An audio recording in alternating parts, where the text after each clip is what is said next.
matin de revisionner ce webinaire. N'hésitez pas surtout à éteindre vos caméras et micros si ce n'est pas déjà fait. Comme ça permet de limiter, on va dire, l'utilisation du réseau. Et surtout, donc, il y aura Émilien Parron, mais également d'autres membres de l'équipe Urban Print qui sont présents.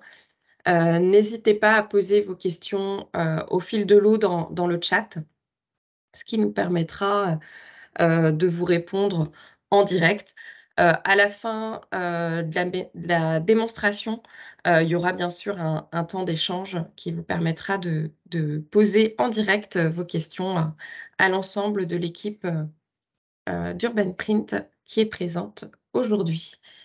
Et je vais finalement, dès à présent, laisser la parole à Marie Frappin. Je garde la main pour passer les slides. Donc Marie, tu me dis quand passer. Ça marche. Bonjour à toutes et à tous. Du coup, oui, on peut passer à la slide suivante, qui est une slide un peu dense, justement, pour récapituler un peu ce qu'est l'outil Urban Print. Donc, c'est le premier outil qui permet d'appliquer la méthode quartier énergie carbone de l'ADEME. Et donc, il a pour vocation, en fait, de permettre une aide à la conception et permettre également l'évaluation de projets d'aménagement ou de rénovation urbaine. Tout ça en appliquant une évaluation quantitative des performances environnementales en analyse de cycle de vie. Donc, qu'est-ce que l'analyse de cycle de vie? C'est le fait de pouvoir prendre, en fait, comptabiliser les impacts environnementaux sur l'ensemble du cycle de vie de notre projet, des projets d'aménagement. Donc, ça va aller de l'étape de fabrication des différents matériaux jusqu'à la fin de vie des bâtiments et espaces extérieurs, etc., en passant justement par la comptabilisation des impacts environnementaux liés aux phases d'exploitation du projet, enfin, du quartier. Donc, quand est-ce qu'on peut utiliser Urban Print? Donc, ce qui est intéressant, c'est qu'il va pouvoir être utilisé à différentes phases d'avancement du projet, en fait, que ce soit en phase amont, donc plutôt au niveau de la conception, en vue cette fois pour cette fois-ci, d'améliorer en fait le projet. Donc l'idée, c'est de pouvoir justement comparer différentes variantes, identifier des leviers qui ne seraient pas encore mobilisés. Et il peut également être utilisé en phase un peu plus avancée, on va dire, une fois que les principaux choix d'aménagement ils ont été effectués. Donc cela plutôt pour évaluer le projet. Et on va avoir un certain nombre de sorties ou d'indicateurs qui permettront justement d'évaluer ce dernier, comme les scores carbone, score énergie, on en parlera par la suite. Et donc, pourquoi ça, comment est-ce que c'est possible justement de pouvoir utiliser Urban Print à différentes phases d'avancement du projet? C'est parce qu'en fait, à minima, on va demander un jeu de données assez restreint à l'utilisateur. Ça va être juste le plan masse avec justement le tracé des bâtiments, leur hauteur et la programmation. Et après, si on est en phase assez amont du projet et qu'on n'a pas forcément encore de données sur les stratégies qui seront mises en œuvre par rapport à ce plan masse-là, l'outil permettra en fait, grâce à un système d'enregistrement, d'aller compléter les données bancantes, en fait, en utilisant un certain nombre de bases de données et des règles expertes. Et au contraire, si le projet est déjà bien avancé et qu'on a des informations un peu plus précises sur certaines stratégies de mise en œuvre, on peut cette fois-ci aller les renseigner directement dans Urban Print. Et donc, c'est un outil qui se veut collaboratif, donc qui va s'adresser à l'ensemble des acteurs de l'aménagement, donc que ce soit les collectivités, les aménageurs, les promoteurs, même jusqu'à l'habitant, et ainsi permettre le dialogue entre toutes les parties prenantes du projet. Donc, l'idée, c'est de faire un peu un focus là en première partie sur les différentes sorties que propose Urban Print, comme ça vous pourrez visualiser lors de la manipulation du logiciel vers quoi est-ce que l'on va en fait. Donc, un premier type de sortie, ça va être les calculs des performances énergie et carbone du quartier. Donc, comment on va pouvoir calculer ces performances-là? On va demander en fait, à l'utilisateur de renseigner son projet à évaluer. Donc, comme je vous disais, en fait, ça va vraiment être un premier jeu de données important, donc qui est le plan masse, etc. Et après, il peut renseigner en fait, les informations dont il a la connaissance. Donc, pourquoi pas avec certains leviers en vue de réduire les impacts environnementaux déjà activés. Et donc, à partir de là, l'utilisateur peut lancer en fait une simulation qu'on va dire projet plus référence. Donc, ça veut dire qu'en fait, l'outil va calculer lui-même ce qu'on appelle le projet de référence. Donc, c'est un projet qui a la même localisation, le même programme et la même forme urbaine que le projet qui a été renseigné, mais avec des niveaux de performance qualifiés de business as usual ou respectant les minimums réglementaires. Donc, par exemple, pour les bâtiments construits avant 2022, donc un bâtiment par exemple de 2018, on appliquera comme minimum réglementaire la RT 2012 pour ce qui est de la performance énergétique. Après cette date-là, ce sera plutôt la RE 2020. Et donc, une fois qu'on a ces deux projets-là, on va pouvoir aller calculer en fait le score énergie et le score carbone. Donc, le score énergie, ça va être la différence en pourcentage entre l'énergie primaire non renouvelable consommée par le projet et celle du projet de référence. Et de même, le score carbone, ça va être cette différence-là, mais cette fois-ci sur les émissions de CO2 équivalent.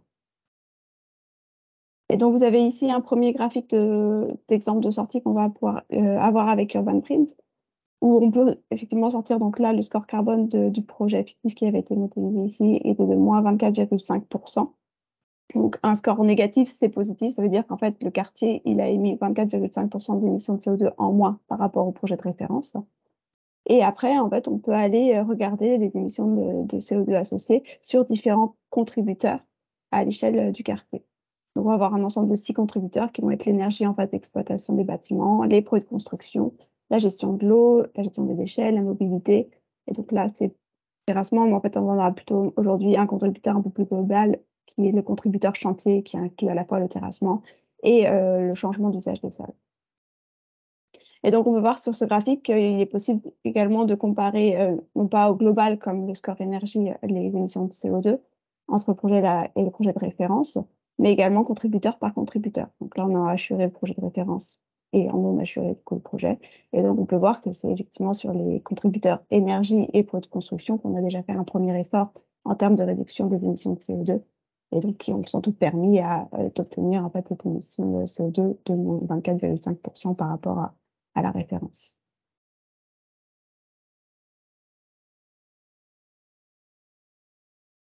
L'outil va également pouvoir, donc au-delà de ces scores carbone-énergie, on peut pouvoir également comparer des variantes, des stratégies les unes avec les autres. Donc, si on a envie de tester, par exemple, différentes stratégies sur les produits de construction, donc ça peut être la performance de l'enveloppe, les différents matériaux utilisés, donc que ce soit des matériaux classiques, de béton, acier ou plutôt des matériaux biosourcés. On peut également faire différentes variantes sur les systèmes énergétiques, l'eau, les déchets et le chantier. Voilà, donc en fait, sur l'ensemble des contributeurs qu'on avait pu mentionner précédemment. Un troisième type de sortie, ça va être l'identification des leviers d'action à mobiliser par rapport à notre projet. Donc encore une fois, on va avoir notre projet qu'on a renseigné dans UrbanPrint et on a une option qui permet de calculer en fait ce qu'on va appeler le scénario optimal. Donc en fait, peut-être si on raisonne par exemple ici en termes de réduction des émissions de CO2, ce scénario-là va nous permettre en fait de réduire au mieux les émissions de CO2 associées à notre projet en activant en fait différents leviers qui n'auraient pas encore été activés pour le projet qui a été saisi par l'utilisateur. Et donc ce projet est calculé par un algorithme d'optimisation.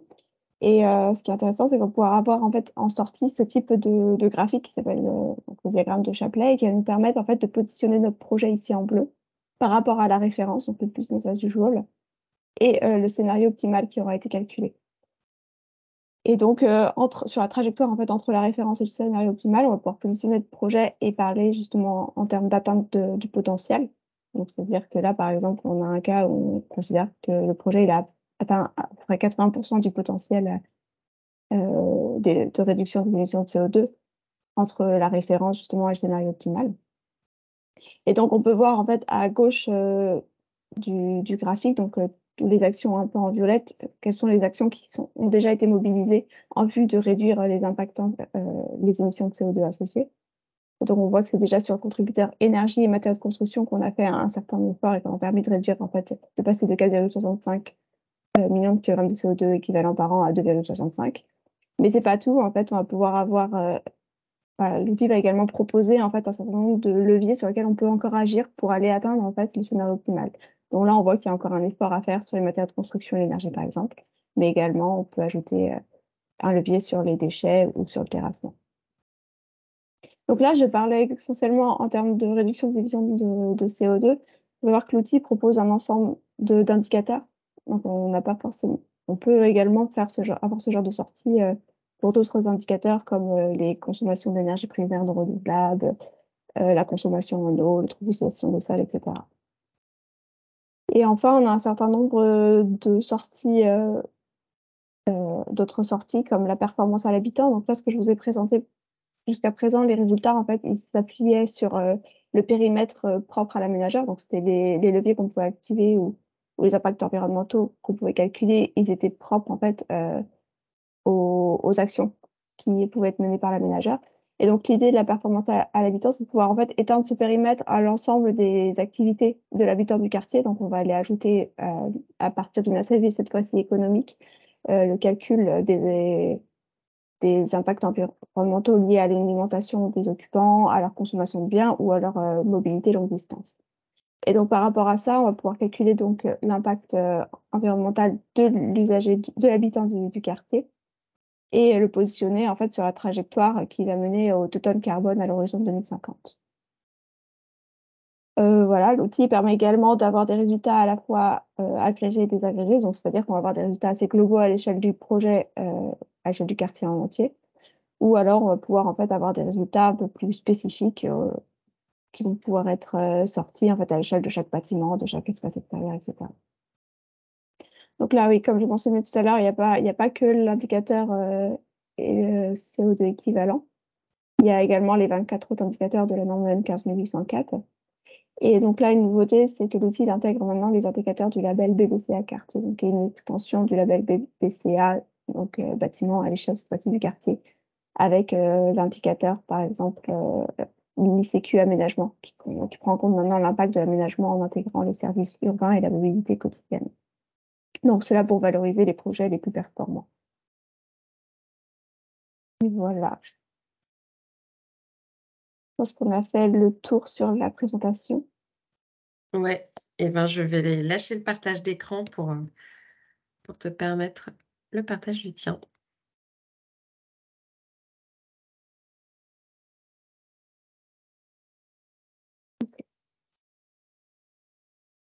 Est-ce que vous voyez bien mon écran? Chez moi, c'est bon. Et vous voyez mon curseur aussi? Oui. Oui. Ok, super. Hop, donc maintenant, on va passer à la démonstration de UrbanPrint. Donc UrbanPrint, ça n'a pas spécifié avant, mais c'est un outil qui est une application web, donc qui est disponible en ligne et accessible sur votre navigateur. Alors, on préconise quand même l'utilisation d'UrbanPrint sur Chrome, Firefox ou Microsoft Edge. Et donc, pour se connecter à UrbanPrint, il suffit d'avoir en fait l'URL associée à l'application et de renseigner en fait vos identifiants qui sont généralement communiqués par mail. Hop là. Donc, ça faisait longtemps que j'étais connectée.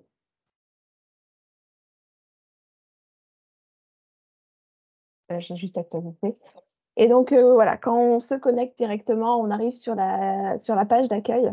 C'est une page d'accueil qui va permettre de récapituler en fait l'ensemble des projets que l'on a déjà renseignés. En fait. Donc là, vous voyez déjà un projet qui s'appelle Pauline Résultat. Et donc, ce qu'on peut faire, c'est ajouter un nouveau projet.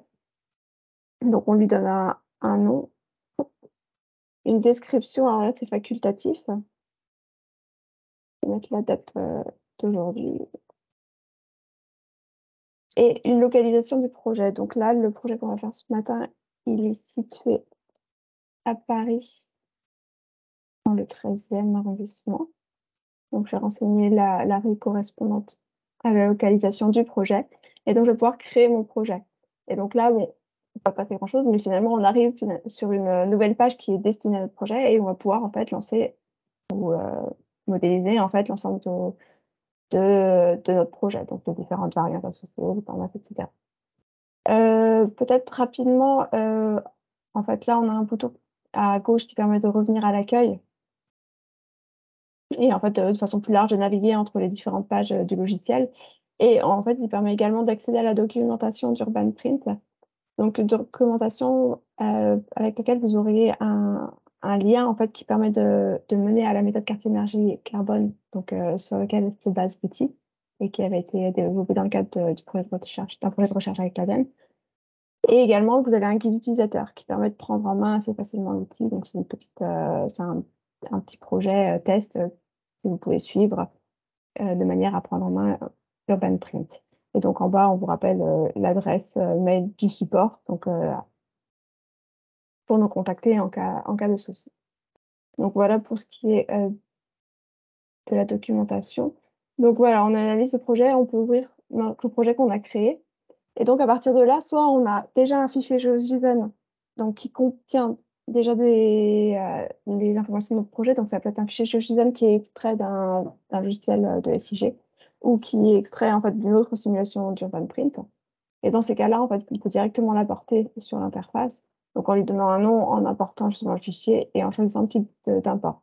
Donc, si ça vient directement du fichier SIG, on aura plutôt des données de tracé de bâtiment, etc. On va plutôt être sur un import de plan masse uniquement. Après, si c'est un fichier issu d'Urban Print, on pourra déjà en fait, importer le plan masse et la stratégie correspondante.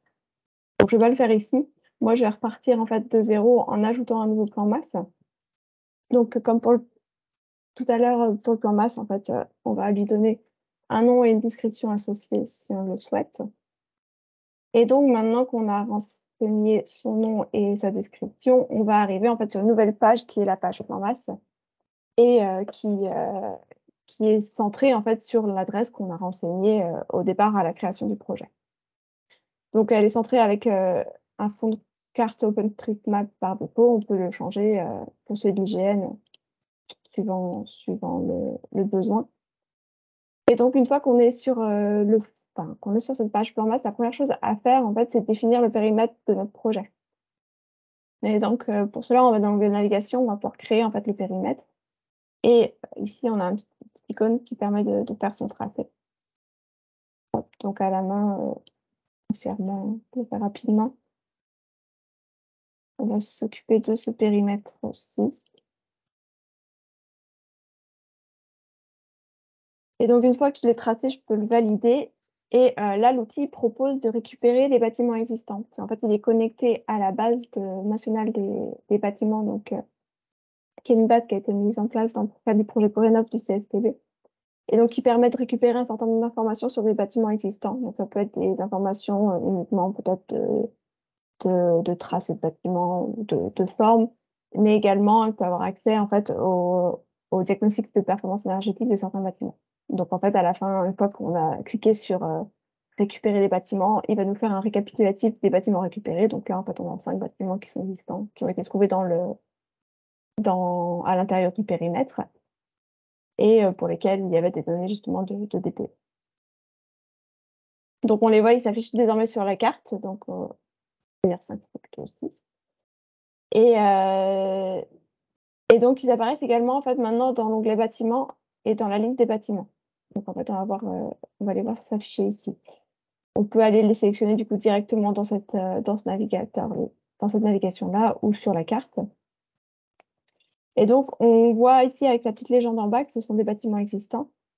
Donc, en fait, si j'en sélectionne un, on peut voir qu'ils ont effectivement déjà sont existants et qu'il y a déjà des données de pré-renseignées en fait, sur ces bâtiments-là qui ont pu être récupérés. Donc, là, une construction 2012, qu'aucune action est envisagée. Enfin, c'est des périmètres qu'on pourra paramétrer. Il s'agit de logements collectifs. On a 7 étages avec la hauteur de niveaux correspondantes et donc un calcul de surface utile de l'altitude, etc. Et donc, ces bâtiments, je peux choisir justement de les laisser de les laisser dans le cadre du périmètre, mais de ne pas intervenir dessus. Ou alors, je peux en fait envisager d'autres actions qui vont être la rénovation, par exemple, ou la démolition. Donc là, pour exemple, on peut dire que ce bâtiment-là, on va aller chercher à le rénover. Et celui-ci, on va chercher à le démolir. Et donc, vous voyez qu'au niveau du code couleur, il s'adapte en fait à la légende qui était là. Et donc, une vue possible, c'est de pouvoir en fait ne plus afficher les bâtiments démolis sur la carte. Donc là, il ne faut pas nous déranger, mais effectivement, si on a des bâtiments démolis sur lesquels on a reconstruit des bâtiments neufs, ça va nous permettre en fait d'avoir une meilleure visibilité. Voilà. Donc, on a renseigné, on a les bâtiments existants. Maintenant, si on veut créer un nouveau bâtiment, il va falloir l'ajouter en fait à la main, ajouter son tracé dans l'interface. Et donc, pour ce faire, on va pouvoir en fait importer un fond de plan. Du coup, on peut, avec la petite icône image ici. Et donc, une fois qu'on a importé ce fond de plan, on va pouvoir le redimensionner en fait comme on le souhaite. Donc, on a un certain nombre d'outils présents ici. On va pouvoir agrandir le fond de plan, le faire pivoter, etc. Et jouer également sur sa transparence. Donc, là, c'est un peu plus pratique pour justement pouvoir bien positionner le fond de plan par rapport au bâtiment existant. De façon un peu grossière.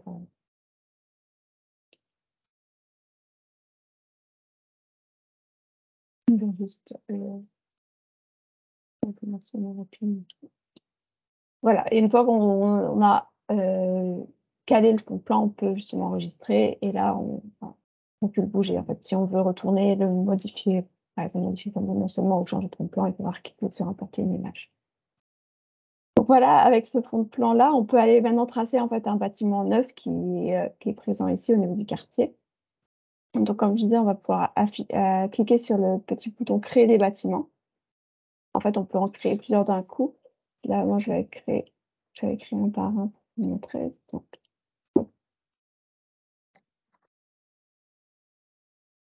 avec un peu grossièrement encore une fois. Et donc une fois j'ai créé, je vais pouvoir cliquer sur valider. Là, on voit que ce bâtiment, il a une petite cour intérieure qu'on va pouvoir en fait tracer également à l'aide de l'outil ciseaux.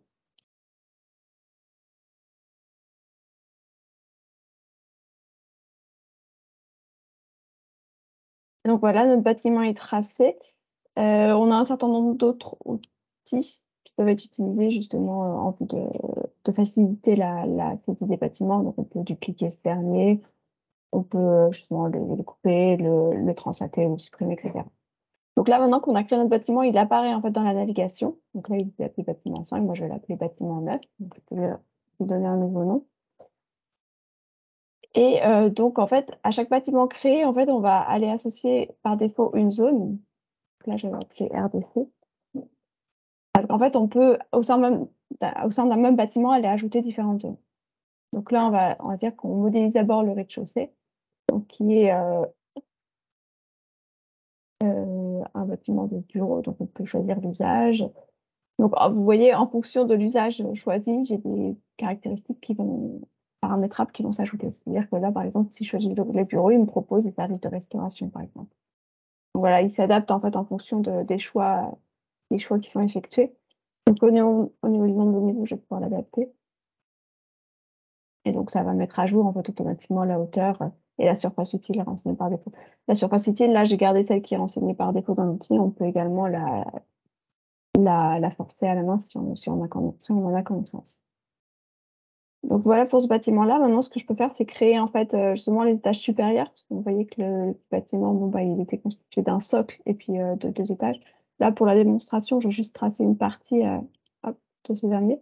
Donc, ce que je vais faire, c'est la créer directement dans le bâtiment neuf. Donc, je vais faire comme si j'ajoutais une nouvelle zone. Et cette fois-ci, je clique plus sur le bâtiment, sur l'onglet créer des bâtiments, mais sur l'onglet cette fois-ci ajouter des zones. Donc, je fais ce petit plus-là. Et je vais tracer en fait ma zone par-dessus. Et je vais aller valider ça.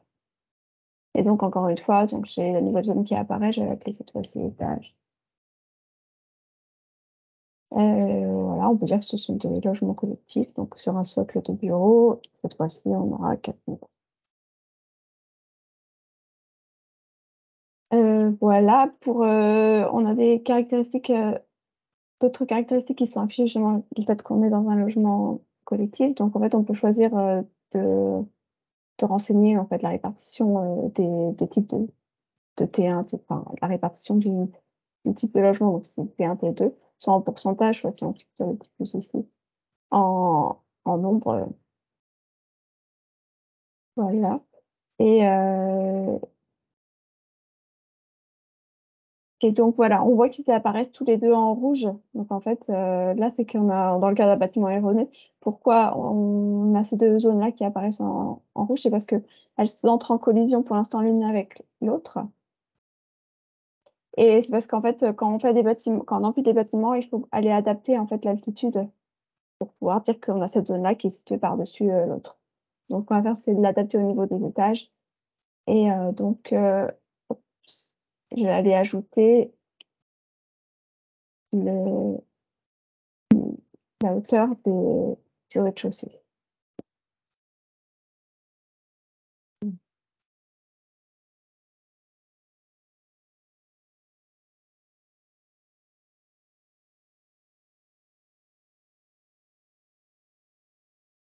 Donc, on voit que bon, les 2 zones noires, elles n'apparaissent plus en rouge, donc le plan maths est validé. Voilà, au niveau des bâtiments, une fois qu'on les a renseignés, on peut également renseigner en fait les espaces extérieurs. Dans les espaces extérieurs, c'est un peu différent par rapport aux bâtiments. On va pas forcément avoir besoin de tracer leur localisation, enfin, d'avoir leur localisation précise dans le plan masse. En fait, c'est important d'avoir le tracé des bâtiments parce qu'on va prendre en compte les effets de masse des bâtiments les uns avec les autres, mais également l'orientation, enfin, l'impact de l'orientation de ces derniers ou de leur compacité. Pour les espaces extérieurs, on n'aura pas justement ces effets de masse ou de calcul de consommation, de chauffage, etc. associés. Donc, ce qu'on va faire, c'est hop, on peut en fait on n'aura pas besoin de les tracer directement sur le plan masse. Donc là, si j'ajoute un nouvel espace extérieur, donc je vais avoir le choix en fait entre un espace extérieur surfacique ou linéaire. Donc le premier que je vais tracer, c'est un espace surfacique. Et donc je peux donner une caractéristique, c'est un espace neuf. Et donc là, comme je disais, soit la surface, si je la connais, je peux la renseigner direct à la main. Donc c'est-à-dire que je peux écrire 1000, je sais que c'est un parc qui fait 1000 m² de surface. Et par contre, on a quand même une petite réglette qui permet de faire en fait, de retrouver une surface de parc si jamais, en fait, on le voit apparaître sur notre fond de planche. Donc par exemple, si je le parc sur cette zone-là, je peux utiliser la réglette pour faire le tracé, hop, sur le sur le fond de plan, mais en fait, elle va juste permettre de récupérer la surface. En gros, le tracé ne passera pas sur le fond de plan. Donc là, on a récupéré une surface à peu près équivalente. Et donc voilà, et après, on peut renseigner justement, voilà, initialement, c'était un parc minéral, par exemple, et aujourd'hui, on en fait un parc végétalisé. Après, comme je le disais en introduction, en fait, c'est un outil qui va fonctionner avec des enrichisseurs, c'est-à-dire que là, par exemple, on peut se dire, bon, bah, on a l'information que c'est un parc végétalisé, mais si jamais, en fait, on a plus de détails sur ce parc-là, on peut cliquer, en fait, sur les petits plus qui sont présents enfin, partout dans l'interface pour aller renseigner des informations de façon un peu plus précise. Donc là, en fait, typiquement, dans le parc végétalisé, on peut dire, bon, bah, c'est l'usage prévu, on peut aller le paramétrer de façon plus détaillée. Si je clique ici sur cette petite calculette, et donc l'idée, c'est de dire, bon, bah, en fait, non, moi, j'ai un espace végétalisé, mais j'ai pas du tout de parking, par exemple, une piste cyclable, mais j'ai 80 d'espace vert. Donc, en fait, je peux aller ajuster tout ça là. Donc voilà pour les espaces surfaciques. De la même manière, je peux ajouter, en fait, des espaces linéaires. Donc cette fois-ci, j'ai juste à hop, j'ai juste à renseigner que c'est un espace linéaire. Je peux toujours mentionner qu'il est neuf. Et donc là, je ne vais plus renseigner une surface en mètres carrés, mais plutôt une longueur. Donc soit je la renseigne encore comme tout à l'heure à la main, soit je vais aller utiliser la réglette et me dire, bon, bah, c'est cette rue-là, par exemple, que je souhaite modéliser. Et donc il me calcule la longueur associée. Et donc par rapport à ça, après, je peux définir en fait, le type de voirie ou alors le nombre de voies associées. Donc par exemple, le nombre de voies circulantes, on peut dire, c'est une rue en sens unique, il n'y en a qu'une seule. Il y a 2 bandes, il y a qu'une seule bande de stationnement également. Il faut choisir qu'il n'y ait pas de piste cyclable, et cetera. Et donc après, encore une fois, en fait, on a le petit plus là pour pouvoir paramétrer un peu plus dans le détail et par exemple, aller affiner heu, enfin, aller spécifier quelle est la largeur, en fait, de ces différentes, voies circulantes, en de stationnement, et cetera. Donc là, c'est les espaces extérieurs qu'on a créés. Donc on a créé un parc et une rue et là, vous voyez, en fait, il y a un espace extérieur qui est créé par défaut qui s'appelle l'espace résiduel. En fait, là, ça va être, finalement, tout l'espace, toute la surface restante entre le périmètre et les bâtiments tracés et les espaces, extérieurs qui sont existants, car qui sont renseignés. Donc en fait, c'est-à-dire que là, on a renseigné juste le parc et la rue et en fait, tout le reste, il est inclus dans ce qu'on va appeler l'espace résiduel. L'espace résiduel on peut pas paramétrer en fait sa surface parce qu'en fait, ça va être calculé automatiquement, mais on peut aller, également renseigner des informations sur son usage.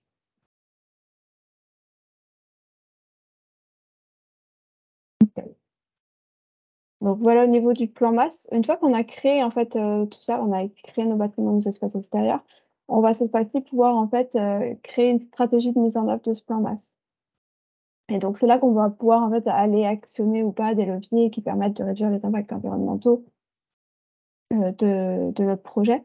Et donc pour ça, je vais faire créer une stratégie. Et donc comme pour le plan masse, il va falloir définir en fait un nom et pourquoi pas une description. Et donc là, ça va nous ramener en fait sur la base projet. Vous voyez, là, j'ai mon plan masse qui a été créé, qui est le plan masse démo. Et associé à ce plan masse, j'ai cette stratégie. Je peux en créer plusieurs en fait pour un plan masse propre. Donc, je pourrais ajouter en fait autant que je veux. Je peux même les dupliquer. Voilà, je les rajoute. Et donc, après, moi, si j'ajoute un plan masse, j'aurai une nouvelle petite fenêtre qui apparaîtra dessous, auquel je pourrais également ajouter d'autres stratégies. Donc, en fait, on fonctionne vraiment par la définition d'un plan masse, puis des stratégies en fait, de mise en œuvre associées. Donc voilà, en fait, vous avez vu, il y a eu un petit chargement au niveau de la stratégie. Ça, c'est lié au fait qu'on a tous les enregistreurs qui s'activent, en fait, qui s'enclenchent.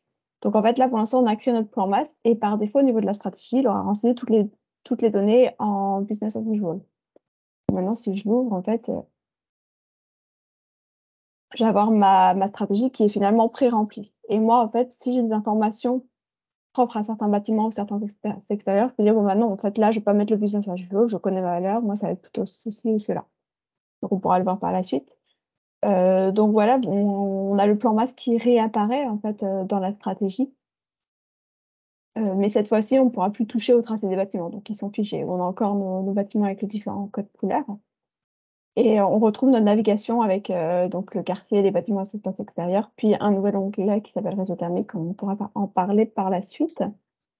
Et donc là, si je resélectionne un bâtiment, donc je vais avoir l'ensemble des données générales qui sont les données en fait, que j'ai renseignées dans le plan masse qui sont récapitulées ici. Mais cette fois-ci, elles sont en grisé parce qu'on ne peut plus, de manière à ce qu'on ne puisse plus les toucher. Donc on ne touche plus aux données de plan masse. Mais cette fois-ci, en fait, on peut toucher aux 6 autres contributeurs qui avaient été mentionnés dans l'introduction. Donc on voyait au niveau du graphique, on va avoir les systèmes, les préconstructions, l'eau, les déchets, la mobilité ou les chantiers. Donc alors après, on peut aller naviguer dans ces différents onglets. Avant de faire cela, donc vous voyez, il y a des bâtiments ici qui apparaissent en rouge. Donc en fait, on a un système de gestion des erreurs. Donc en fait, ça veut dire qu'il y a un petit souci au niveau ici de ces bâtiments-là. Et donc si on clique sur l'attention, on peut aller visualiser en fait ce qui manque. En fait, on n'a pas de source de chaleur réseau distante initiale qui est associée à ce bâtiment-là. En fait, ce sont des bâtiments qui ont été récupérés avec la base de données nationale des bâtiments. Et donc, ils ont été détectés comme raccordés à des réseaux de chaleur existants. Sauf qu'en fait, l'outil n'a pas détecté le réseau de chaleur correspondant. Donc c'est pour ça que ça va nous mettre cette erreur-là. Et donc, ce qu'on peut faire, c'est, en attendant, c'est de passer en fait en mode de production, donc plus collectif à l'échelle de la ville, mais individuel. On n'a pas besoin de faire ce raccordement. Et donc, pour ce faire, là, si on a 3 bâtiments, je vais pouvoir en fait multisélectionner les 3 bâtiments-là. Donc, en cliquant sur contrôle, en prenant les 3. Ou en fait, là, vu qu'ils appartiennent en fait ce sont des zones appartenant au même bâtiment, je peux directement en fait cliquer sur le bâtiment-là et ça va me multisélectionner les 3 zones associées. Et donc là, je peux faire collectif à l'échelle du bâtiment, par exemple. Et ça va me résoudre le souci.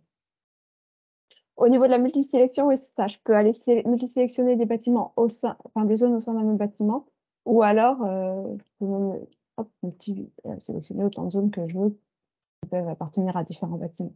Donc toujours en faisant le contrôle. Et donc une fois que j'ai fait ça, je peux en fait aller valider la sélection multiple. Et donc en fait là, les champs qui seront propres à un bâtiment, mais qui ne seront pas communs à tous les bâtiments, n'apparaîtront plus. En fait, les champs qui apparaissent ici, ce sont des champs qui peuvent être renseignés pour tous ces bâtiments-là.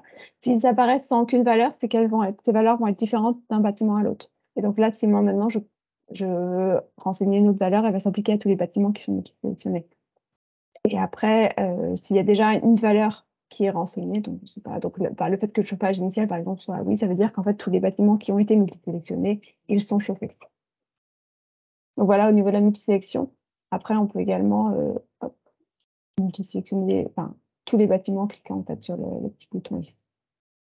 Après, maintenant, si on rentre un peu dans le détail des paramètres de la stratégie, donc au niveau de la fenêtre de droite, on peut aller, par exemple, pour notre bâtiment neuf, on peut aller en fait parcourir le contributeur énergie, en fait, qui est décomposé en 6 classes, donc chauffage, refroidissement, chauffage, pression solaire, ventilation, éclairage. Et donc, pour chacun de ces paramètres-là, je vais pouvoir en fait aller renseigner des informations, alors que ce soit des informations très générales. Donc, par exemple, au niveau du mode de production de chauffage prévu, je peux dire, c'est collectif à l'échelle du bâtiment, je sais qu'il y a du gaz. Soit je m'arrête là parce que je n'ai pas d'informations supplémentaires. Si j'ai plus d'informations, je peux aller spécifier en fait le type de système de production prévu. Donc en fait, là, par exemple, avec une chaudière gaz à condensation. Si je change ici le combustible principal, je vais me dire, en fait, c'est des bâtiments chauffés à l'électricité. Là, je vais avoir une adaptation des systèmes qui sont associés et je vais pouvoir en fait choisir entre un certain nombre de packs. Et il en va de même en fait pour tout ce qui est refroidissement, chaud sanitaire.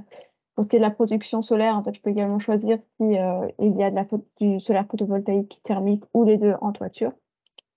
Et donc, à partir du moment où je choisis un de ces paramètres-là, je vais pouvoir en fait paramétrer l'emprise du PV sur la toiture. C'est ça que moi je vais paramètrer ici. Et pareil pour la ventilation, je peux choisir entre simple pluie, double pluie, etc. Et puis l'éclairage. De la même manière, je peux choisir si c'est un éclairage plutôt standard ou si on a une détection de présence. Je ne l'ai pas spécifié spécialement jusque-là, mais il y a des petites infobules un peu partout en fait au niveau des champs renseignés. Et on peut en fait cliquer dessus. Et justement, ça va me permettre d'avoir des informations un peu supplémentaires sur les paramètres qu'il faut renseigner. Donc voilà au niveau du contributeur thème. Hop, et de même, on va avoir au niveau du contributeur pour une construction, un ensemble de paramétrages qui peuvent être au niveau de la superstructure, donc tout ce qui est hors sol et au niveau de l'infrastructure. Donc si on regarde la superstructure, c'est comme pour l'aspect énergie. On va avoir en fait des données très générales, donc soit on connaît après la performance thermique visée et les principaux matériaux de construction. Soit en fait on a plus d'informations et aussi au niveau de la performance, on pourra aller en fait modifier celle des façades et des baies par exemple à la main. Donc, on peut aller en fait changer ce niveau d'isolation des murs prévus par exemple au niveau des façades, mais également en fait au niveau des planchers hauts, etc. Et donc là cette fois-ci, si moi je dis bon bah ce bâtiment-là, c'est un bâtiment qui est un peu plus performant, qui a une performance élevée vers 20, hop, je peux aller changer. Et donc, ça va mettre automatiquement à jour en fait tous les paramètres qui sont associés aux différentes parois des bâtiments. Donc là, on a vu le coefficient, il est passé à 0,13 par exemple. Voilà, au niveau de l'infrastructure, en fait, je vais pouvoir renseigner soit le nombre de niveaux souterrains. Donc, par défaut, il va me calculer en fait une surface de parking associée. Après, si j'ai la surface de parking associée, je peux la renseigner directement à la main. Et après, donc, par défaut, en fait, l'outil, il va calculer un nombre de niveaux souterrains en estimant, en fait, le nombre de places de parking qui seraient nécessaires. Donc, pour le tertiaire, on va avoir un nombre de places de parking par défaut associé à tant de mètres carrés de tertiaire. Et pour du logement collectif, donc, ça va dépendre, en fait, du type de logement, si c'est T1, T2, etc. Et on aura même de voitures et de places de parking associées. Donc, voilà pour ce qui est des dépôts de construction. De même pour l'eau, on va pouvoir ajouter des systèmes de récupération de pluie. Donc là, on n'en met pas. Si on en met dans le bâtiment, avec le petit plus, on a une emprise en fait par défaut qui va être exploitée pour cette récupération de pluie. Après, on peut aller la modifier à la main. Donc là, oui, on peut dire récupération utilisant le bâtiment. On peut également l'utiliser pour des etc. Donc dans le bâtiment, ça va être plutôt pour faire face à des consommations de... Enfin, pour être utilisé en tant que consommation d'eau non potable, donc pour tout ce qui est sanitaire. Et après, pour utiliser dans un espace extérieur, ça va être plutôt pour l'arrosage des espaces verts. Voilà. Donc pour les déchets, on va pouvoir en fait faire un choix sur le type de gestion. Donc en fait, là pour l'instant, on va dire que c'est soit géré par la municipalité, soit par un prestataire privé. Et après, en fait, ça c'est une caractéristique. Donc comment sont gérés les déchets par la municipalité ou par le prestataire privé, on va pouvoir en fait aller le paramétrer directement dans l'onglet quartier. Donc là, on va juste associer ce genre-là. Et donc là, on voit qu'il y a des onglets grisés. Donc ici, ça va être la mobilité et le chantier. Parce qu'en fait, à ce niveau-là, au niveau des bâtiments, on n'aura pas de paramétrage possible. Et donc, typiquement, pour le chantier, en fait, il pourra être paramétré au niveau du quartier directement. Donc voilà, pour ce bâtiment neuf, là, je vais pouvoir dire qu'effectivement, il a une performance de l'enveloppe un peu plus élevée. Je vais faire la même chose pour l'étage. Je vais faire qui a, hop, au niveau de la performance, une performance un peu plus élevée. Et cette fois-ci, effectivement, en fait, je vais pouvoir dire que ce ne sont pas des matériaux classiques, par exemple, mais des matériaux plus foncés. Et donc, on a un système d'enrichissement qui adapte. Bon, bah, j'ai choisi des matériaux plus foncés. Maintenant, le type de structure, par défaut, ce sera plutôt ossature bois massif. etc. Et également, au niveau des passages, on aura des adaptations, en fait. Sachant que Marie aurait pu aussi sélectionner le bâtiment en entier, donc en cliquant sur le bâtiment neuf, ce qui sélectionne automatiquement les deux zones. Et donc, c'est une saisie en multisélection. Si par exemple, ils avaient tous les deux les mêmes types de matériaux ou des propriétés, ça permet de ne pas le faire un à un. Voilà, Et de c'est comme manière quand j'ai générale, on peut sélectionné les... Ouais. tous les bâtiments existants. Ouais. Et on peut évidemment faire des multisélections entre bâtiments aussi, c'est pas juste pour les zones des bâtiments. Avec cette information que quand on fait une multisélection, voilà, ce qui est marqué en jaune, ce sont les champs qui sont différents dans les zones, mais tant qu'on n'y touche pas, ça restera différent, mais je peux les fixer. Et donc voilà, ça nous permet d'étendre ça. Là, c'est un tout petit quartier, donc c'est facile, mais quand on est sur des gros quartiers avec des propriétés similaires, on peut faire des grosses multisélections. Et sachant, Marie, peut-être tu peux montrer le filtre, une façon de multisélectionner les bâtiments avec des caractéristiques. Si on veut sélectionner tous les logements collectifs, on peut sélectionner par usage. Et donc là, en fait, on a tous les filtres de toutes les cas, voilà, de toutes les propriétés qu'il y a. Il y avait ça aussi dans la partie plan masse. Et donc, ça permet à la fois de vérifier parfois sa saisie, parce qu'on peut dire, tiens, je vais sélectionner tous les bâtiments sur lesquels j'ai dit que j'avais une pompe à chaleur pour bien vérifier que, vu que je vois sur la carte que c'est les bons. Et on peut faire des sélections croisées, on peut faire de la recherche. Parce qu'il y a beaucoup de paramètres, on peut chercher avec les filtres, on peut dire si je tape chauffage, il va me montrer toutes les multisélections autour du chauffage. Donc c'est tout là-haut, là, rechercher un filtre. Tu peux mettre chauffage, parce que parfois la liste peut être longue.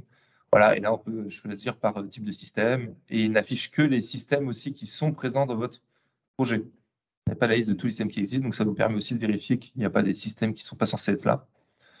Voilà, donc il ne faut pas hésiter à utiliser les filtres et la multisélection euh, pour faire des saisies rapides des projets. Ouais. Merci. Et donc voilà. Donc on a renseigné donc ce qu'il fallait pour le bâtiment neuf. Donc effectivement, je l'ai pas à l'avance parce que bon, c'était deux bâtiments. Mais quand on a des quartiers beaucoup plus vastes, on peut effectivement utiliser directement les filtres. Après, donc là, on a vu, par exemple, pour les systèmes de bâtiments neufs, hop, bah, je sens pas de multisélection, c'est ça. Il va me proposer en fait le mode de chauffage prévu ou le combustible principal de chauffage prévu, bah, tout ce qui est prévu dans le bâtiment neuf. Après, si je clique sur le bâtiment rénovation, en fait, il va me demander deux types de données, en fait. Le chauffage initial qu'il y avait avant, finalement, la rénovation et le chauffage prévu. Donc là, il faudra renseigner, en fait, ces champs-là. Et donc, bon, après, mis à part ça, ça va être les mêmes caractéristiques que pour les bâtiments neufs. Et donc, comme pour le bâtiment précédent, je vais juste renseigner peut-être au niveau des pots de construction que la performance elle est un peu plus élevée. Puis, je vais rester sur le matériel plastique au niveau des matériaux de construction. Voilà, au niveau des bâtiments, donc c'est assez intuitif. En fait, on peut aller jongler dans les différents contributeurs et puis modifier les derniers éléments à la main. Après, ce qu'on peut faire également, c'est créer des réseaux. Là, jusqu'à présent, on avait justement rentré des paramètres de chauffage ou de CS, mais ce sont des bâtiments qui étaient à l'échelle collective, mais au niveau du bâtiment ou à l'échelle individuelle. Et donc, on peut aller créer en fait dans Urban Print deux types de réseaux, soit les réseaux de quartier, soit les réseaux existants. La différence en fait entre ces deux, c'est que le réseau de quartier va être moins conçu pour alimenter quasiment essentiellement les bâtiments qui sont comptabilisés dans le périmètre en fait. Et donc le réseau existant, c'est davantage un réseau qui est extérieur au bâtiment, au périmètre, et qui va alimenter en fait une grande partie de nombreux bâtiments qui ne sont pas situés dans le périmètre. Donc en fait, on va les paramétrer de manière un peu différente. Donc pour les réseaux de quartier, hop, ce qu'on peut faire, c'est en ajouter un. En fait, bon, comme tout, il va nous demander un nom. Puis après, on peut choisir en fait quel type de réseau c'est. Donc on a plusieurs choix entre boucle tempérée, réseau chaud et froid sur thermopompe, juste réseau 3 ou juste réseau de chaleur, par exemple. Donc là, on peut mettre, par exemple, une boucle tempérée, chaleur et froid. Et donc, quand on a choisi cette typologie de réseau, il va nous proposer de pouvoir mettre du stockage additionnel, soit court terme, soit intersaisonnier. Et donc, en fonction de... Donc là, par exemple, pour le stockage additionnel, j'ai la capacité du stockage court terme à renseigner si je l'ai. Et de la même manière, en fait, si je cliquais sur stockage intersaisonnier, j'aurais un certain nombre de caractéristiques propres à ce stockage à renseigner. Donc voilà, là, on a défini en fait le nom de notre réseau et quel type de réseau c'est, en fait, de façon assez générale. Et après, on peut aller renseigner, en fait, une à une, les sources qui vont permettre d'alimenter ce réseau. Et donc, parmi ces sources, on va pouvoir, en fait, ajouter des sources de récupération d'énergie. Donc, si je clique dessus, je vais appeler cette source la step, parce que pour l'instant, en fait, on va pouvoir récupérer, en fait, uniquement la chaleur sur les eaux usées en amont de la step. Et donc, ce qu'on peut renseigner, en fait, c'est par exemple un nombre d'habitants qui sont reliés au réseau d'assainissement. Donc, là, je mets un exemple de 200. Et donc, encore une fois, si on a l'information, on peut même aller renseigner le début, moyen, journée. De la même manière, je vais pouvoir renseigner en fait des sources de production de chaleur. Donc, je vais appeler ça géothermie.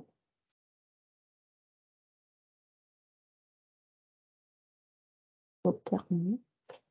Voilà. Et donc, ça va être, on peut dire c'est une géothermie basse température. Mais ce que je peux dire, c'est qu'effectivement, en fait, il n'y a pas que de la géothermie comme source de chaleur. Je vais également avoir un appoint en gaz, par exemple, avec une chaudière gaz, donc que je vais pouvoir créer. Puis après, en fait, je vais aller réajuster la part de puissance de chaud de l'un par rapport à l'autre. Donc là, si je crée, hop, mettre. Voilà une autre source qui est gaz, donc qui est une centrale gaz. Et donc, ce que je peux pouvoir dire, c'est que la géothermie, c'est 80%, par exemple, de la part de la puissance de chaud. Et le gaz, ça va être 20%. En sachant que dans les calculs qui sont faits après par la suite d'un Urban Print, quand on renseigne ces sources-là, la première qui sera appelée, ça va être la première renseignée. Donc en fait, là, on va renseigner la géothermie en premier, donc ça sera d'abord en fait cette géothermie-là qui va nous servir de source chaude. Et après, bon, vu qu'on est dans une boucle tempérée, on va aussi ajouter une source froide. Donc je vais appeler froid. Et donc on peut dire également qu'elle est accordée en fait à la géothermie. Et donc là, j'en ai ajouté, enfin, je vais pas en ajouter d'autres, donc je laisse une part de 5%. Donc là, c'est pour les réseaux existants, pour les réseaux de quartier. Après, pour les réseaux existants, donc je vais plus faire un exemple là, je vais pas forcément utiliser après. Mais c'est un peu plus simple, en fait, il faudra juste renseigner en fait le mix du réseau de production de chaud, si c'est un réseau de chaud, de chaleur ou de production de froid, si c'est un réseau de froid. Donc là, c'est un réseau de chaleur, donc pardon, faut renseigner que ceci. Et donc voilà, on peut aller renseigner en fait chacun des vecteurs énergétiques en pourcentage. Et donc, une fois que j'ai créé en fait les réseaux, il va falloir que je les réassocie à des bâtiments. Donc là, il a été créé à ce niveau-là. Maintenant, dans les bâtiments, en fait, il faut que je puisse dire, bon, bah, ils sont utilisés pour le chauffage, la climatisation, le siège des bâtiments. Donc, ce que je vais faire, c'est me dire, bon, bah, je les raccorde en fait aux bâtiments neufs et rénovés qui ont été créés. Donc là, je peux encore une fois utiliser la multisélection. Alors, multisélection qui peut se faire sur la navigation ou même directement sur la carte, en fait. Donc, je vais aller multisélectionner là. Puis après, au niveau des systèmes, bon, bah, je vais aller renseigner que le mode de production de chauffage prévu, c'est non plus collectif à l'échelle du bâtiment, mais c'est collectif à l'échelle du quartier. Hop, et là, donc là, il va me demander la source en fait, de chaleur correspondante. Donc là, en fait, je vais aller le raccorder. Je vais dire que je le raccorde à mon réseau. Donc le réseau, c'est celui qui avait été créé. Et de même pour le froid, en fait, pour le froid, du coup, j'aurais pas forcément de la clim pour tous les bâtiments, donc c'est pour ça que ça apparaît en jaune. Donc finalement, la clim, par défaut, elle est associée uniquement au bâtiment tertiaire. Donc je vais pas le modifier ici parce que ça va me modifier pour tous mes bâtiments, ça va mettre de la clim dans ces derniers. Mais par contre, le chaud sanitaire, c'est OK, donc tous mes bâtiments sont équipés. Hop, et là, je vais pouvoir remettre à l'échelle du quartier et renseigner à nouveau se connecter à mon réseau. Et donc, pour ce qui est de la clim, pour le règlement au froid, je vais aller uniquement sélectionner ma partie en fait, dédiée au bureau de mon bâtiment neuf. Et donc là, on voit qu'effectivement, la clim est prévue ici. Et je vais la mettre également à l'échelle du quartier. C'est-à-dire qu'elle est raccordée à mon réseau. Donc voilà, au niveau des bâtiments. Après, on peut également en fait, aller paramétrer des informations au niveau des espaces extérieurs. Donc, que ce soit au niveau de l'espace individuel ou des espaces linéaires ou surfaciques qui ont été créés. Donc là, encore une fois, en fait, je les sélectionne et puis je vais pouvoir parcourir en fait, les contributeurs qui sont paramétrables. On voit que là, on a un certain nombre de contributeurs pilotés également. Donc, au niveau du système, on aura toutes les stratégies d'éclairage à l'échelle de l'espace extérieur. Au niveau des produits de construction, ça va être davantage lié au transport en fait, de ces derniers ou après à la typologie en fait, des voiries et des espaces artificialisés. Et après, en fait, au niveau de l'eau, bah, je peux également en fait, paramétrer l'arrosage des espaces verts.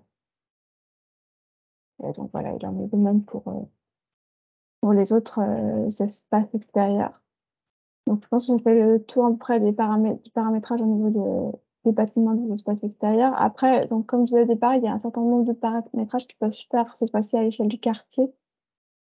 Et ça va être le cas notamment de l'eau, où on va pouvoir choisir en fait le mode de traitement des eaux usées, par exemple, ou au niveau des déchets, où là on va pouvoir choisir en fait soit de façon très générale, soit le mode principal de collecte, soit le mode de traitement des déchets organiques. Et donc là, encore une fois, si je clique sur le plus, j'ai un ensemble de petites calculettes qui vont me permettre de paramétrer en fait les choses à la main. Et donc, c'est-à-dire que là, maintenant, si je change le mode de collecte, par exemple ici, mode automatique, hop, automatiquement, voilà, ça va me mettre à jour en fait, par exemple, les distances après associées. Donc voilà, je peux, pour les déchets en mélange, je peux aller mettre, je peux aller modifier tout ça. Voilà, et au niveau du chantier, on aura également un certain nombre de paramétrages quant à la gestion des terres de terrassement. Donc, s'il s'agit plutôt de l'export de terre vers un site de stockage ou si on réimporte plutôt depuis un chantier pour du remploi, etc., on va pouvoir paramétrer aussi leur transport, en fait, leur mode de transport. Donc là, par défaut, c'est routier, donc on considère que c'est 100% par la route. Mais on peut choisir un mode de transport soit alternatif. Et dans ces cas-là, en fait, ça va nous modifier par défaut ces parts en fait, de routier, ferré ou fluvial.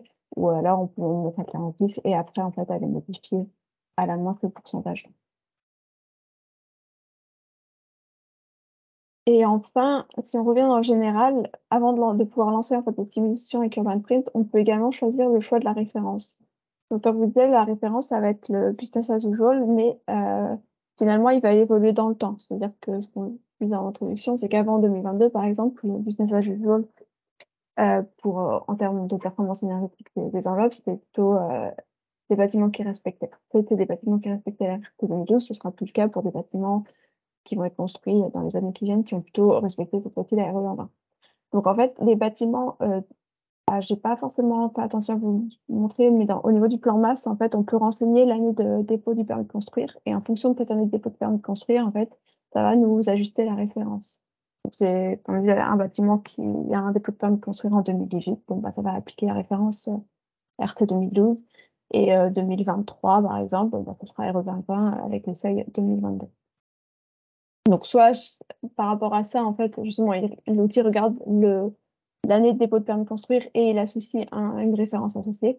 Soit on peut décider de la modifier à la main, en fait, et on peut dire, bon, même si j'ai des bâtiments construits après, avant 2022, par exemple, je peux choisir de quand même essayer de mettre une référence, enfin, de tester en fait l'outil avec les seuils de la 2025 de la RE20.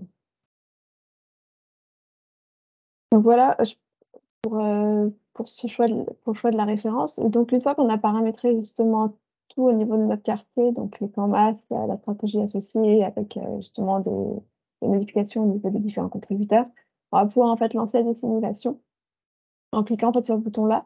Et on voit qu'en fait, on a 4 types de simulations qui sont proposées. Soit on va en fait faire les calculs uniquement pour le projet qui a été renseigné. Donc là, en fait, il va aller calculer pour chacun des contributeurs les impacts environnementaux associés. Donc, que ce soit en termes d'émissions de CO2 ou d'énergie primaire, par exemple. Voilà, le choix projet plus référence, c'est que cette fois-ci, il va faire en fait le calcul des scores carbone et énergie qu'on avait présenté en production. Et donc, cette fois-ci, il fait le calcul en fait pour notre projet, le projet qui a été renseigné là. Et il va également générer la référence pour pouvoir faire ce calcul-là et cette comparaison-là. On peut également faire le choix de rajouter en fait l'empreinte à l'habitant. Donc là, c'était un peu le trimap qu'on voyait, c'est pareil, dans la présentation, l'introduction, qui permet de calculer l'empreinte à l'habitant. Et donc en fait, d'aller renseigner également, d'aller calculer également les impacts liés aux autres activités de l'habitant du quartier. Donc liés à son alimentation, à sa consommation de gaz, etc. Et après, on a un calcul plus long qui est le calcul justement d'aide à la décision de Chaplet, où là, on va aller calculer en fait le graphique, enfin, le diagramme de Chaplet qui était présenté, où on voit justement, on arrive à positionner notre projet par rapport au projet de référence et un optimum qui sera également calculé. Donc là, pour l'exercice, je vais juste lancer projet plus référence. Une fois que j'ai lancé là, il me ramène en fait sur ma page projet. Et bon, on peut voir qu'on a un petit curseur qui nous renseigne au niveau du temps de la simulation. Donc en fait, pour un projet ou projet plus référence, ça sera de l'ordre de la minute. Calcul d'empreinte à l'habitant. Donc le troisième choix, c'était plutôt 20-30 minutes. En fait, ça va dépendre également pas mal de la taille du quartier. Et par contre, pour le calcul de Chaplet, donc qui va passer finalement par un calcul de l'optimum à l'échelle du quartier, on sera plutôt sur quelques heures. Et encore une fois, ça peut passer d'une heure, une ou 2 heures à vraiment plusieurs heures en fonction de la taille du projet.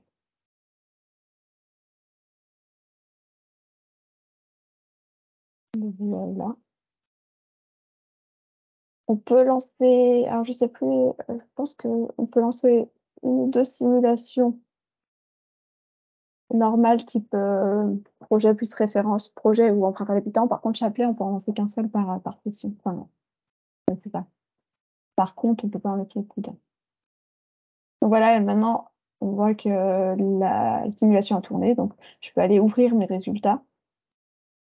Et donc accéder à une nouvelle page qui, cette fois-ci, est la page résultats. Donc on retrouve encore une fois notre plan avec notre navigation. On peut parcourir le quartier, les bâtiments, etc. Bon, cette fois-ci, on ne peut plus rien paramétrer, c'est-à-dire c'est juste une page de visualisation avec bon, justement la carte qu'on peut passer en fait en grand format ou en plus petit format. Et un premier type de résultat qui est affiché avec le code couleur. Donc là, on voit apparaître les besoins de chaud des bâtiments. On peut changer en fait là et mettre les besoins de froid, etc., besoin de SLF. Voilà, donc après, si on reste au niveau du quartier, on va avoir les données en fait totales à l'échelle du quartier. Et donc apparaissent, donc là, parce que j'ai fait un calcul du coup en projet plus référence, apparaissent les scores carbone et les scores énergie qui étaient mentionnés au départ. Donc là, en fait, on a un score carbone de moins 10,9, donc le quartier que j'ai renseigné, il émet 10,9% d'émissions de CO2 en moins par rapport au quartier de référence. De même pour l'énergie, donc avec l'énergie primaire non renouvelable, on va mettre 3% d'énergie en moins par rapport au quartier de référence. Et on a également les scores qui sont calculés sans la mobilité. La mobilité, en fait, je n'ai pas forcément mentionné au départ, mais c'est un levier sur lequel on ne va pas encore avoir de levier d'action qui sont enclenchables. Et c'est pas négligeable au niveau du quartier, donc des fois, ne pas la compter, ça permet de visualiser un peu mieux les résultats. Et donc, ne pas l'intégrer dans le calcul du score carbone ou du score énergie. Et donc voilà, au niveau de ces informations-là, après on peut retrouver les données graphiques. Donc en fait, on voit apparaître ici toujours par contributeur, donc énergie, construction, etc. Voilà, on va voir donc là, on est en potentiel de réchauffement climatique, donc les émissions de CO2 associées. Et donc, par exemple, pour l'énergie, je vais avoir la décomposition qui apparaît si je passe le curseur dessus. Donc on voit qu'il y a autre usage électrique, ventilation, éclairage, mais on peut choisir en fait cette vue un peu éclatée où on peut les paramétrer. Le mode de présentation est passé sur une vue un peu plus agrégée, où là en fait on va avoir la somme des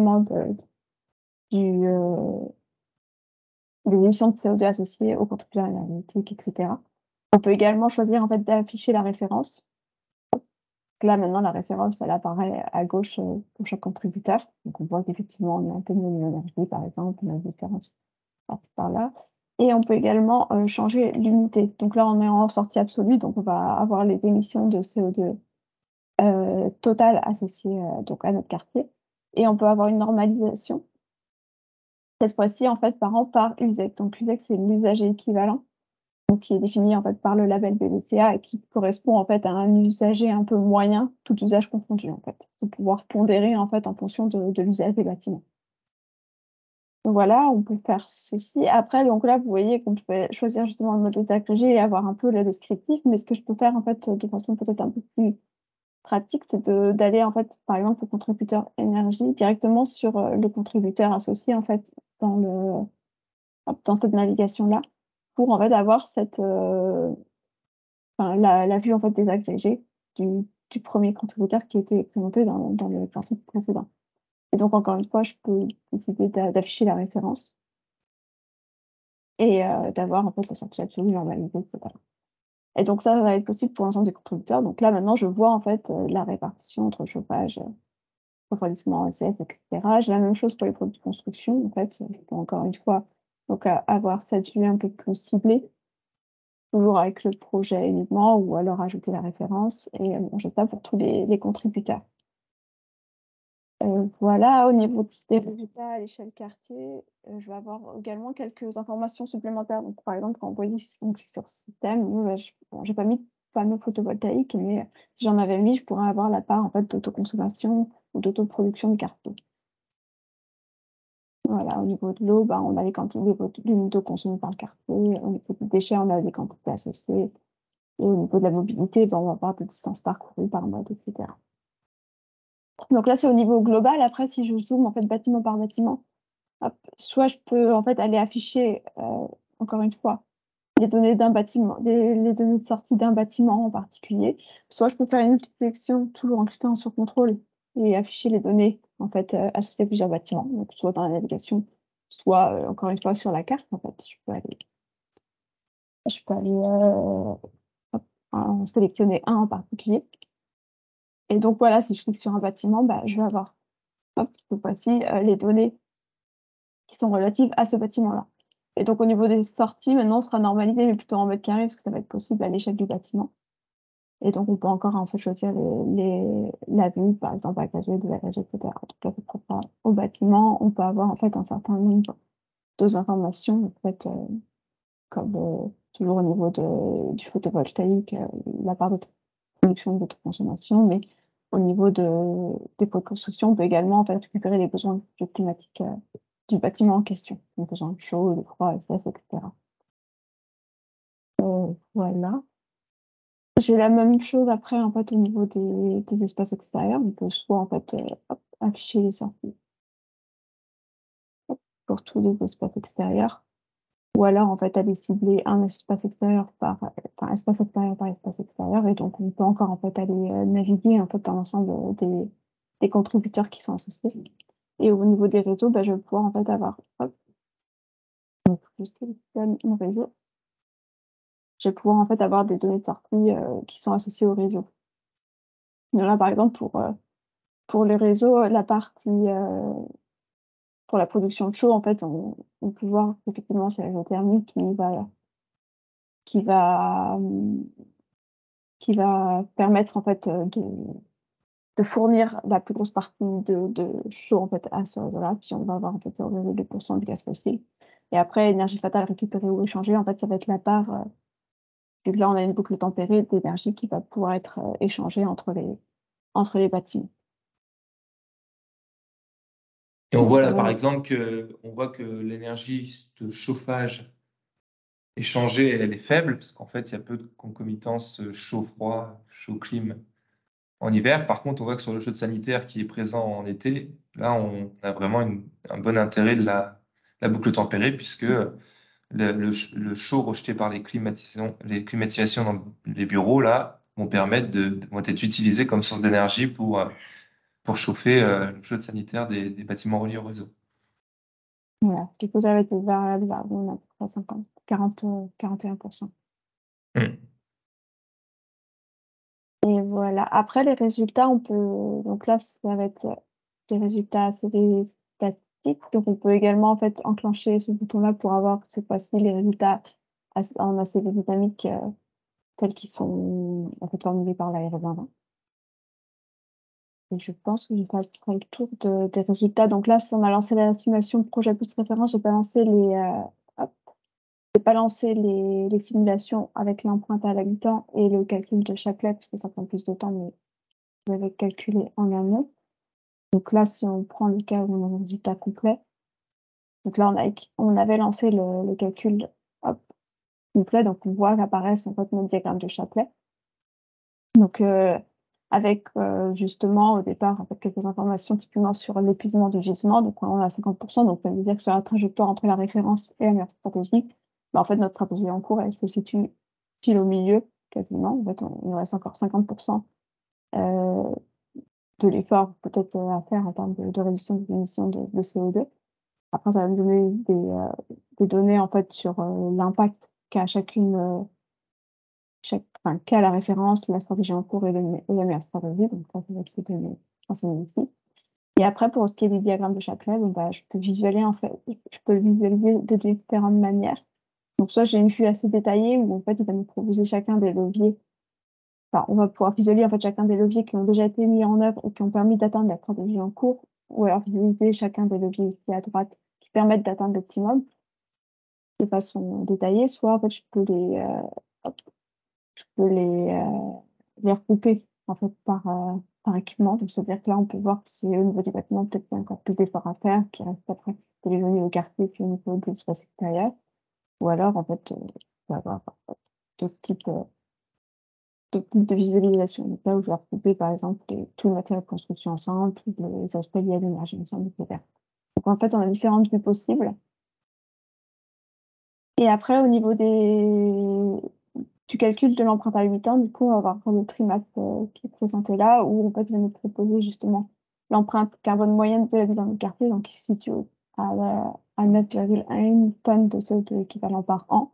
Et donc, la comparer par rapport à l'empreinte carbone annuelle moyenne de l'habitant de référence, donc ce quartier-là aussi, qui est plutôt 10 tonnes de CO2 équivalent par an. Et donc, après, on peut en fait aller zoomer donc sur les différentes catégories, on va avoir les services, l'alimentation, la mobilité, puis en fait, on voit que le logement ici, il représente 7% en fait, de l'empreinte totale, du fait également qu'on ait pris en compte on a déjà enclenché un certain nombre de leviers en vue de diminuer les impacts carbone du quartier. Et on va avoir également en fait les sorties du label BVCA, qui permettent de renseigner si effectivement, en fonction des seuils atteints, est-ce qu'on a atteint est-ce qu'on obtient en fait le label et quel niveau est-ce qu'on obtient. Voilà, c'est pas forcément ça. Ces données-là, on les avait également avec la simulation projet plus référence et projet simple. En fait, les synthèses typiquement de surface peuvent être utiles des fois pour se repérer par rapport au projet. Et je pense que j'ai fait à peu près le tour des sorties. Je ne sais pas si Emilien, tu as autre chose à ajouter. Peut-être que j'en oublie. Je ne sais plus si tu l'as dit, mais évidemment, donc on a vu tout à l'heure, là, tu as zoomé dans le système, etc. Les sorties sont disponibles à tous les niveaux. On n'a pas fait la comparaison de variantes. Ah oui, c'est ça. C'est ça qu'on pourrait montrer. Oui, tu as raison. C'est-à-dire que si on a plusieurs, de stratégies, en plus, ça, on a plusieurs, super. Ouais. On peut aussi comparer des stratégies entre elles, qu'elles appartiennent ou non au même plan masse.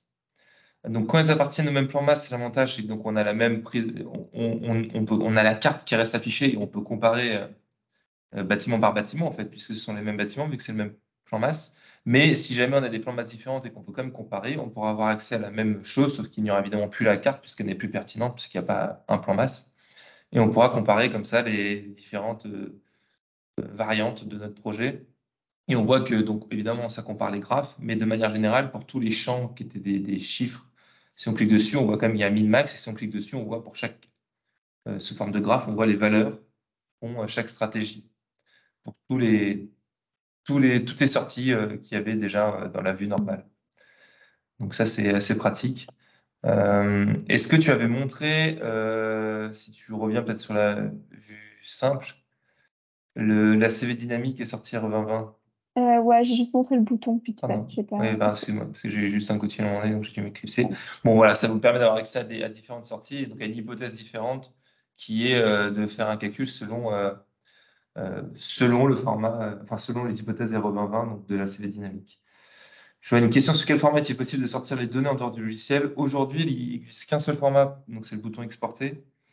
Enfin, il existe un format et Exporter demi, on va dire. Voilà, c'est en JSON. ça, c'est Donc pour la stratégie de sortie peut-être, et exporter. Là, j'exporte les résultats, mais on peut aussi exporter la stratégie Oui. directement aussi. Quand on exporte les résultats, on a aussi les entrées dedans. On a tout qui est stocké dans le même fichier GeoJSON.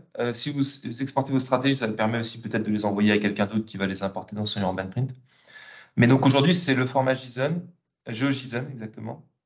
Donc, qui n'est pas très lisible pour ceux qui ne savent pas. On travaille à faire un export Excel, mais voilà, il y a tellement de données, il faut savoir comment bien le présenter. Et après, vous avez la possibilité aussi de faire une sorte d'impression de rapport PDF qui va vous imprimer un peu toutes les pages visibles de votre projet, un peu plus élégamment que si vous le faisiez vous-même.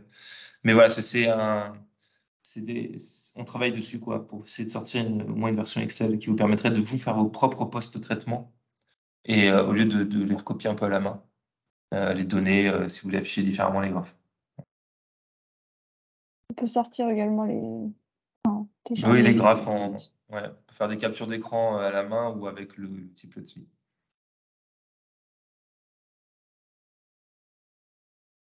Je pense que c'est bon.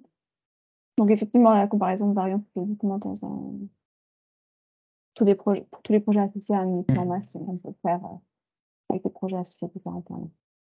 Ce qui va arriver dans les prochaines semaines, mois, c'est la possibilité de pouvoir partager des projets. Parce que là, votre projet il est hébergé sur un compte d'une personne, mais vous pourrez dire on est à deux dessus avec deux licences. Donc de pouvoir partager les projets pour faire à plusieurs. Voilà, il y aura ce genre d'amélioration. Voilà, je pense qu'on peut conclure la présentation. Morgane. J'ai le mot-clé pour repartager mon écran. Hop. Donc oui, pour conclure, donc vous avez une présentation de ce que permet de faire aujourd'hui Urban Print.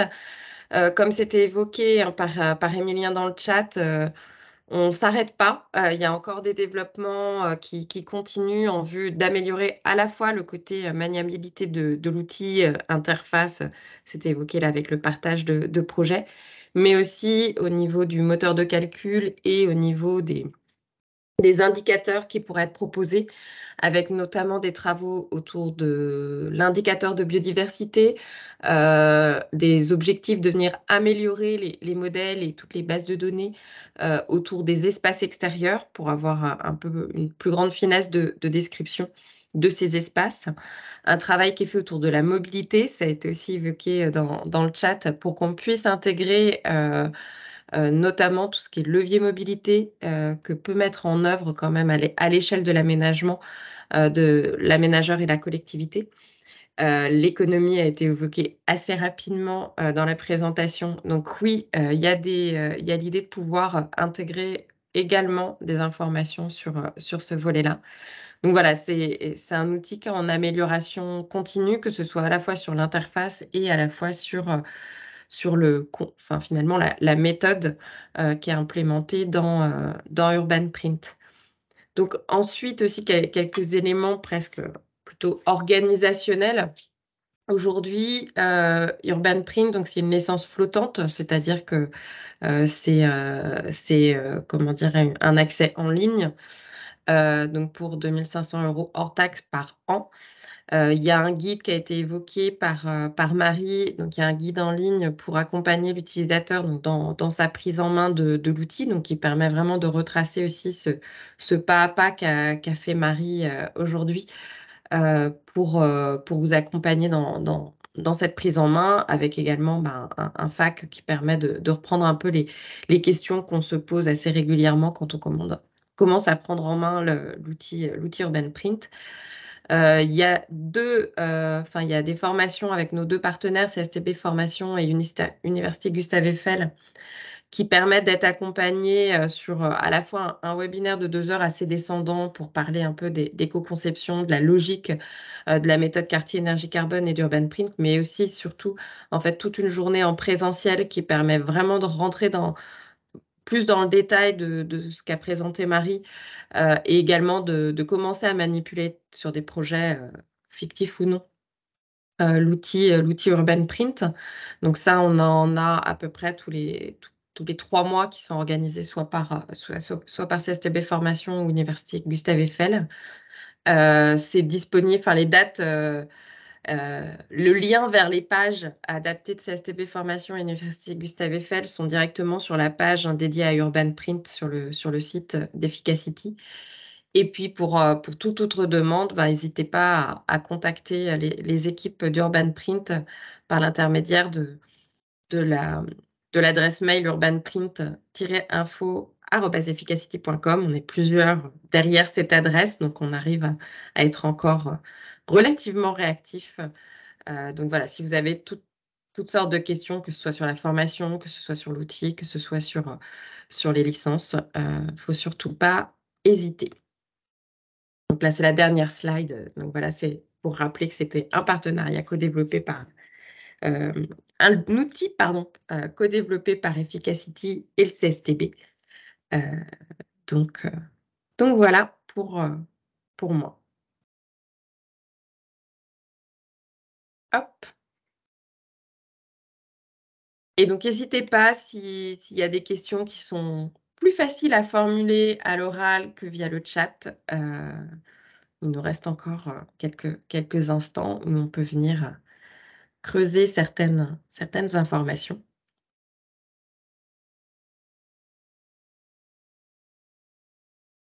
Où tout le monde reste sans voix. Ça veut dire que toutes les questions ont été épuisées. On va rester quelques instants. Et n'hésitez pas également, soit par l'adresse mail info ou soit à contacter les équipes du CSTB ou d'Efficacity. Comme c'est un logiciel qui est toujours en cours de développement, on noue assez régulièrement des partenariats de R&D, soit pour venir appliquer l'outil Urban Print en collaboration avec des aménageurs ou des collectivités, mais aussi pour nouer des partenariats plus complets pour accompagner ces développements qui étaient évoqués, par exemple, sur l'économie. Enfin voilà, on a... Certes, on va dire il y a la commercialisation de ce logiciel Urban Print, mais il y a des activités de R&D autour du logiciel et de la méthode quartier énergie carbone que l'on mène autant à Efficacity qu'au CSTB. Donc, n'hésitez pas à nous contacter aussi s'il y a ce type de collaboration qui peut vous intéresser. Et donc oui, j'ai vu passer, est-ce que le support de présentation nous sera renvoyé? Oui, pas de souci. Je renverrai de toute façon un email à tous et toutes une fois qu'on aura le lien vers l'enregistrement vidéo du webinaire. Et donc, j'en profiterai pour mettre le support qui a été utilisé pour présenter les éléments d'introduction et de conclusion. Et je pense qu'on va clore ce webinaire. Merci à tous. Merci à l'équipe qui était présente sur le chat pour les réponses apportées. Et puis, très bonne année. On est encore sur le mois de janvier. On aurait presque pu commencer par ça. Et très bonne journée à tous et toutes. Merci et bonne journée. Au revoir. Au revoir.